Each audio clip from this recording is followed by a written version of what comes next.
आप सुन रहे हैं चोल राजवंश सिर्फ ऑडियो पिट।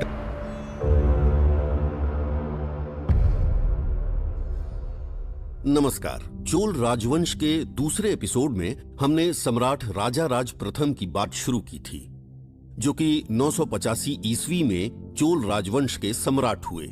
उन्होंने 985 ईस्वी से लेकर 1014 ईस्वी तक अकल्पनीय सफलतापूर्वक शासन किया।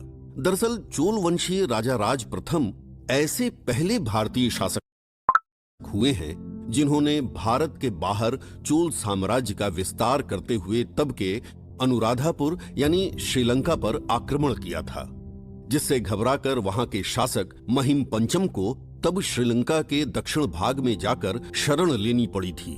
अपने द्वारा जीते हुए श्रीलंका को सम्राट राजा राज प्रथम ने तब मुमडी चोल मंडलम नाम दिया था। सम्राट राजा राज प्रथम ने 994 ईस्वी से 1002 ईस्वी के बीच सैन्य अभियान यानी मिलिट्री ऑपरेशंस चलाए। उन्होंने चेर, पंड्या, पूर्वी और पश्चिमी चालुक्य तथा कलिंग के गंग शासकों को पराजित किया। गंगों को पराजित कर सम्राट राजा राज ने उनका प्रदेश अपने अधीन कर लिया। उसके बाद पश्चिमी चालुक्यों से उनका लंबे समय तक युद्ध जारी रहा, लेकिन उस युद्ध में उन्हें कोई विशेष सफलता नहीं मिली। इससे उलट सुदूर दक्षिण में उन्हें अप्रत्याशित सफलता यानी अनएक्सपेक्टेड सक्सेस मिली, क्योंकि केरल नरेश उनसे पराजित हो गए। तब केरल में चेर शासकों का राज था। सम्राट राजा राज ने सबसे पहले चेर नरेश भास्कर वर्मन को पराजित किया था। फिर सम्राट राजा राज ने पूर्वी चालुक्यों पर आक्रमण किया और वेंगी को जीत लिया। वेंगी वर्तमान समय में आंध्र प्रदेश के गोदावरी जिले के एलुरु नामक शहर में स्थित थी। वेंगी को जीतने के बाद भी उन्होंने पूर्वी चालुक्य सिंहासन शक्तिवर्मन प्रथम को सौंप दिया और अपनी पुत्री कुंदवा का विवाह शक्तिवर्मन के छोटे भाई विमलादित्य से कर दिया। कलिंग के गंग राजा भी वेंगी पर ताक लगाए बैठे थे, पर गंग भी राजा राज प्रथम के हाथों बुरी तरह पराजित हुए। राजा राज प्रथम ने पांड्यों को हराया और मदुरा यानी मदुरै और कुर्ग में स्थित उद्योग अपने अधिकार में ले लिया। इतना ही नहीं, उन्होंने सिंहल पर आक्रमण करके उसके उत्तरी प्रदेशों को भी अपने राज्य में जोड़ लिया था। इस तरह राजा राज प्रथम ने 1000 ईस्वी से 1012 ईस्वी के बीच अपने 9 सैन्य अभियान यानी नेवल ऑपरेशंस के द्वारा मालाबार तट, मालदीव और श्रीलंका को अपने अधीन कर लिया था। सम्राट राजा राज प्रथम जैसे चोल शासकों ने न सिर्फ ब्रह्म देशों पर अपना नियंत्रण स्थापित किया, बल्कि उन्होंने हिंद महासागर क्षेत्र यानी इंडियन ओशन रीजन में भारत के समुद्री व्यापार का मार्ग प्रशस्त किया।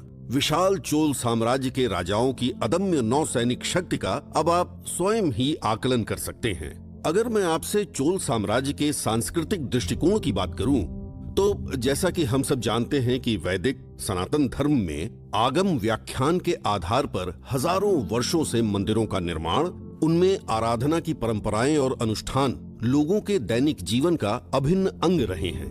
दक्षिण भारत और पड़ोसी द्वीपों तक फैले चोल साम्राज्य के प्रतापी राजाओं ने अपने शासन काल में सनातन धर्म के उत्थान के लिए अतुलनीय विशाल मंदिरों के निर्माण करवाए। तंजौर का बृहदेश्वर मंदिर, गंगैकोंड चोलपुरम का बृहदेश्वर मंदिर और दारासुरम का ऐरावतेश्वर मंदिर इसके अद्भुत उदाहरण हैं।